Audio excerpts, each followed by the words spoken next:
you doing today? I'm Mark Brennan. You're on jamplay.com. We're continuing along with my basic electric guitar series. We're going to do lesson number 9 today.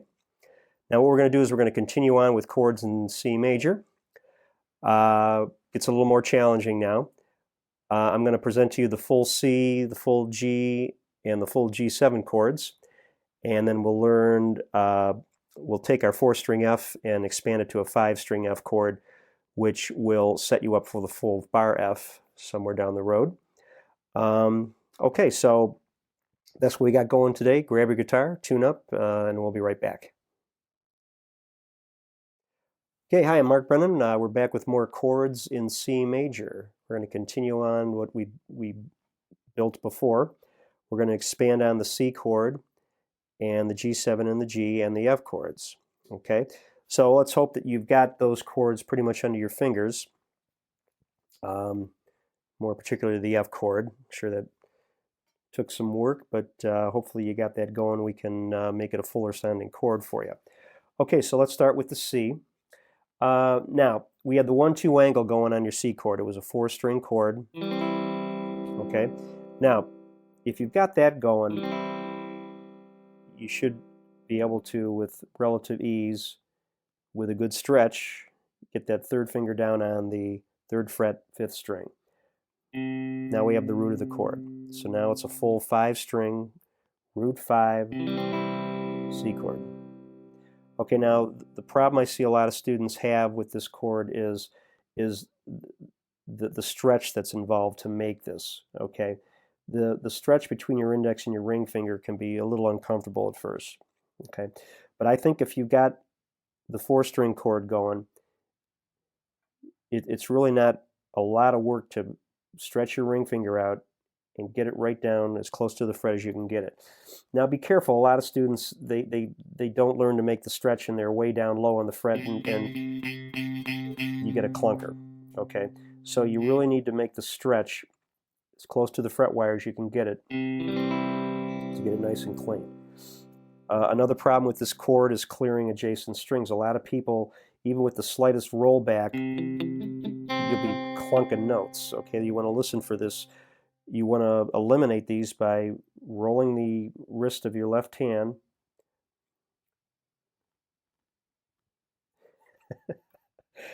There you go. Now we got it. Perfect. Okay, see, when your hand's like this, you're going to be clunking strings. But if just the slightest roll over, getting up on the tips, and it's nice and clean. Okay? Okay, so there's your full C chord. Now we'll move on to the G7. Now, the easy G7 was real easy, right? But it's still a beautiful chord anyway.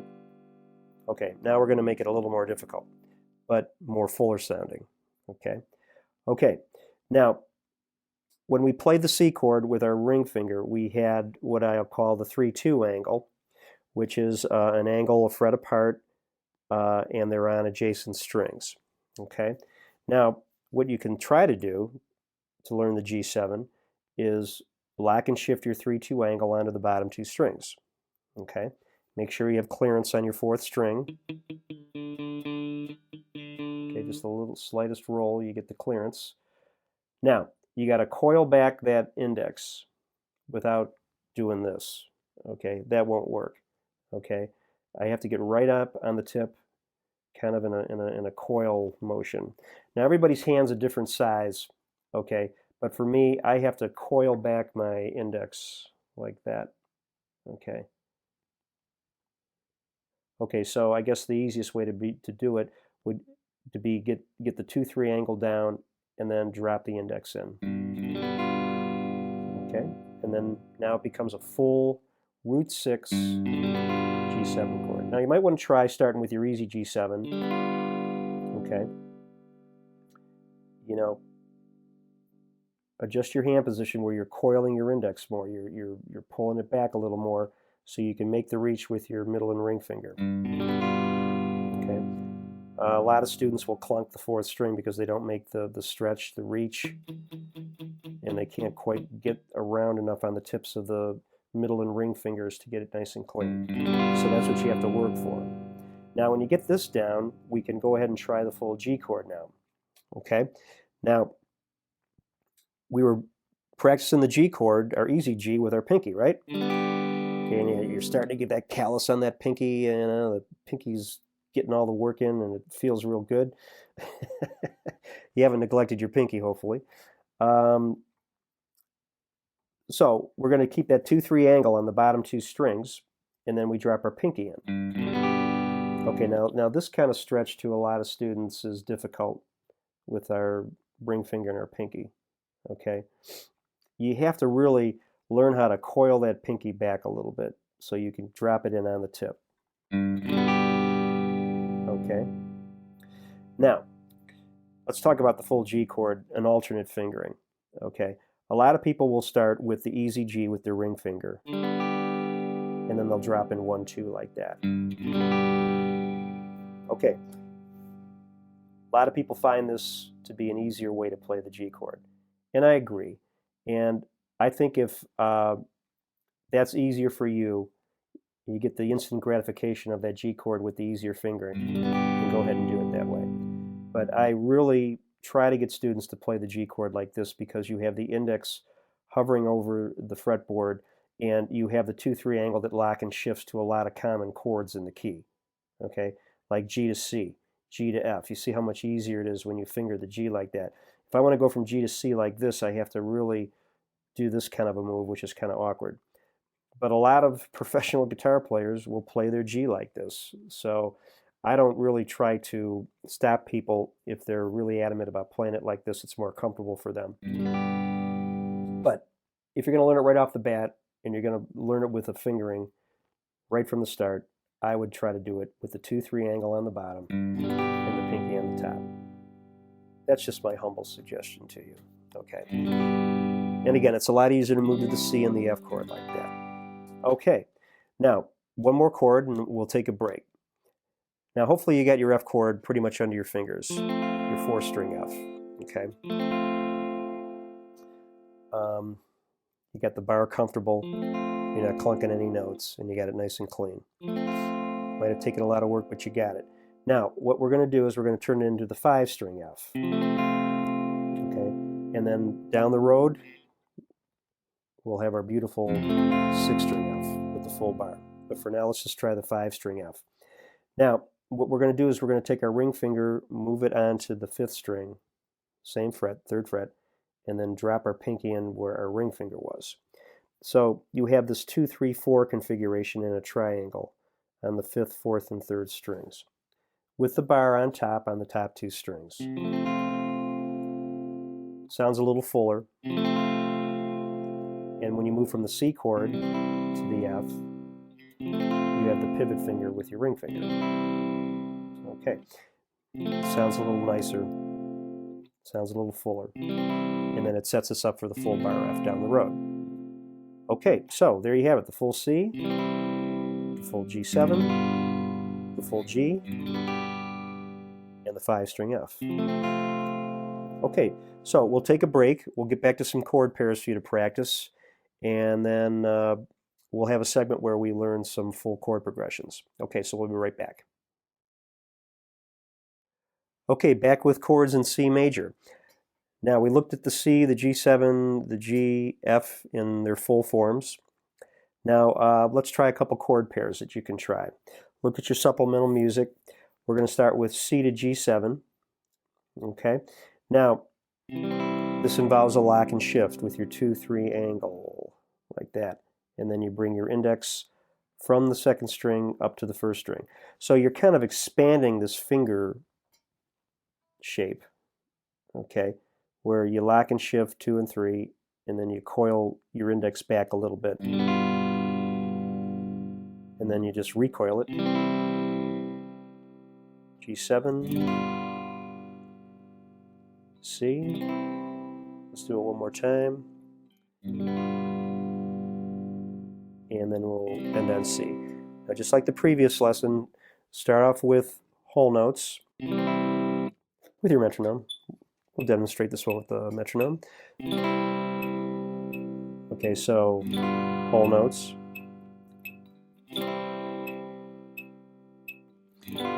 Now we'll go to half notes, 2 beats to a strum, all down strums.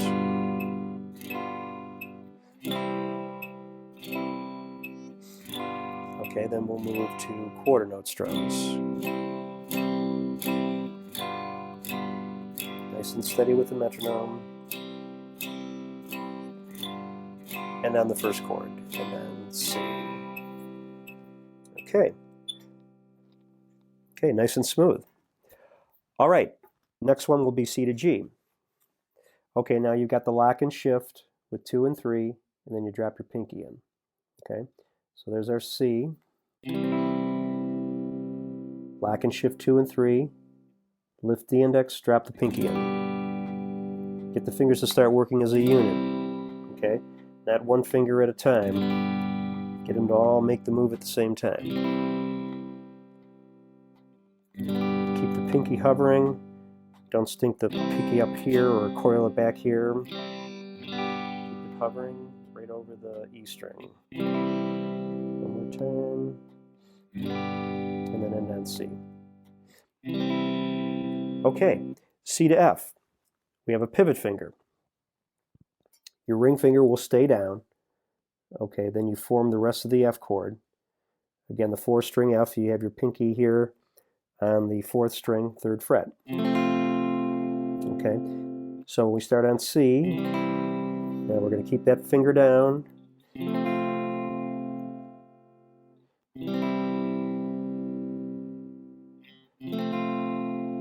Nice and smooth, nice and clean.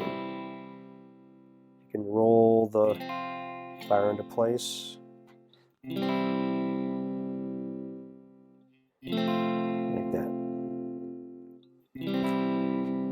Okay. So that's the C to G7, C to G, and the C to F. Okay? Now what we'll do is we'll get all the other chords in C major involved with some chord progressions for you. Okay, now let's try some chord progressions. We'll get all the other chords involved. This will be fun. This will start to sound more musical to you. It'll start to sound like real songs. Okay, so look at your supplemental music. We're down on the 3rd line of the 1st page. We're going to do a chord progression with the C. Then you make your move to your A minor. Okay, now hopefully we got the chord pairs going where you're making these chord changes nice and smooth. Okay, start with whole notes. This is pretty slow. There's your move to the F, and then the G7. Now we'll try half notes. Nice and smooth. Get all your chord tones nice and clean. Keep your right hand relaxed. How about quarter notes?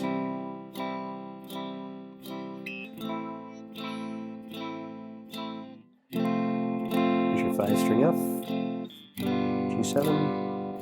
Oh, one more time through. Make it musical. Make it nice and smooth. Your guitar is in tune and set up right. This should sound beautiful. And then C. Okay, so do all these chord progressions like that. Do it once through with whole notes. 2nd pass, do it in half notes. 3rd pass, do it in quarter notes and end on the 1st note of the progression. Okay, now we've got C, A minor, D minor, and then G. C, minor, lock and shift 1 and 2, the G chord.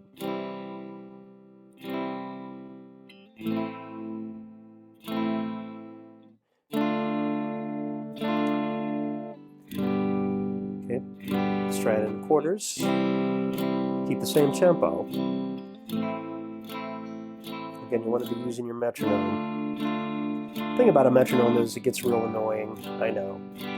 And you really would rather not use it. But if you're not keeping your rhythm steady on your own, tapping your foot, then the metronome can be a big help to you. So try with the metronome first. This is 85, by the way.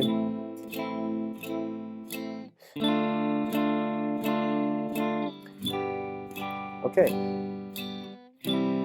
Now I got the groove of the metronome going, kind of like a drummer tapping on his hi-hat. Now, what I'll do is I'll challenge myself to try to play that same tempo with that same steadiness without the metronome, and not making any pauses or slowing down or speeding up. It's so important. You can't stress good rhythm enough.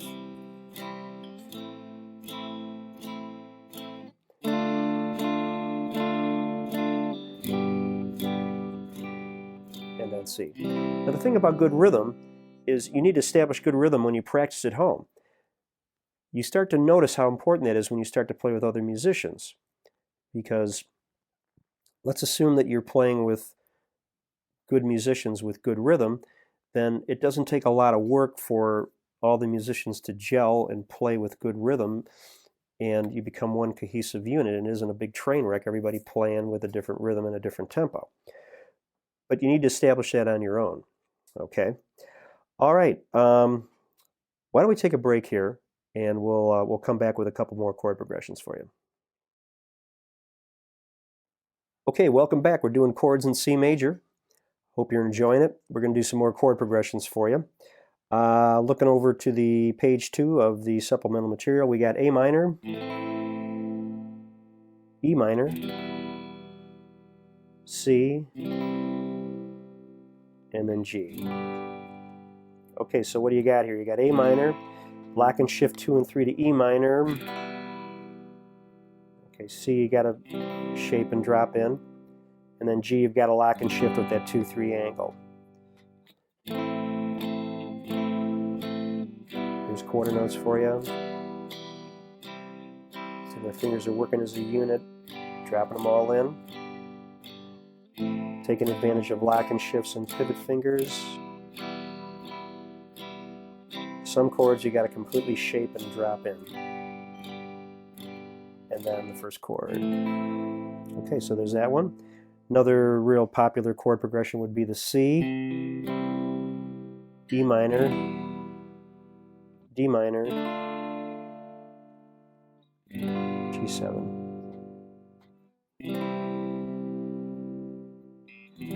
Make sure you're strumming the right group of strings. Now, a lot of students have problems strumming from the root of the chord. They'll strum the C chord like this, okay? Or they'll miss the low E on the E minor, okay? Or they'll play the D minor like this. That's ugly. Okay.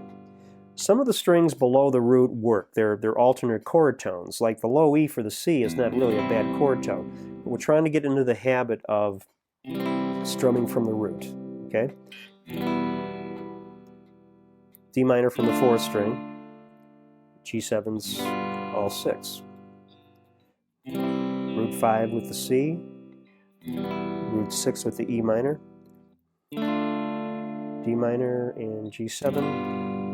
You know, go back and review your right hand pick control exercises that I showed you. Okay, what's next? We got C minor. Now this is a more extended pattern that kind of goes up by scale tones. There's the G and the A minor. Now I move to F, the G7, C. Now we'll try the F, come it off the ring finger, and then we'll go to G7. Now let's repeat.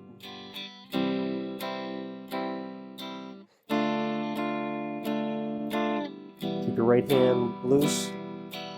Nice wrist snap. A minor to the F, 5 string, G, G7, C, F, C. Now we'll end on C with the second ending. Okay, so that's a good chord progression because it kind of like cycles you around the whole chord progression and it has all the chords involved. Okay, so if you got that down, then you're in really good shape with these chords. Okay, so we'll stop here, and the last segment, what we'll do is we're going to do the chord progression to Somewhere Over the Rainbow, and I'll play the melody over it too. Okay, hope you're enjoying our lesson on C major chords. Now what we're going to do is we're going to try a little bit of Somewhere Over the Rainbow, which I showed you the melody in a previous lesson. And I thought I'd show you the chord progressions. Now, I'm going to add a new chord here for you, just to spice it up a little bit.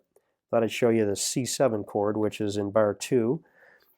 Now, C7 is real easy to get under your hand. You just start with your regular C chord, and then you drop in your pinky on the 3rd fret of the 3rd string. Okay? So it makes it a dominant 7th chord, which has a real tendency to move the F chord. Some people might refer to this as a secondary dominant. You temporarily go outside of the key and you introduce a dominant 7th chord moving to a chord of a different key, in this case F. Okay, a little music theory there, but what we need to do is play the C7 with this to spice it up a little bit. Okay, so I'm going to play the chord progression here for you, and then we'll do a little melody over the top of it. Okay, so count it down. 1, 2, 3, 4. So the C, A minor, E minor. Now here's our C7. Okay, pivot off your ring finger to the F.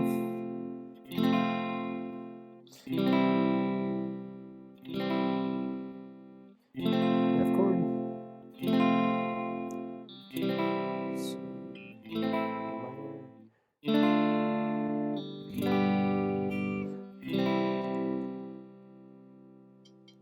1, 2, 3.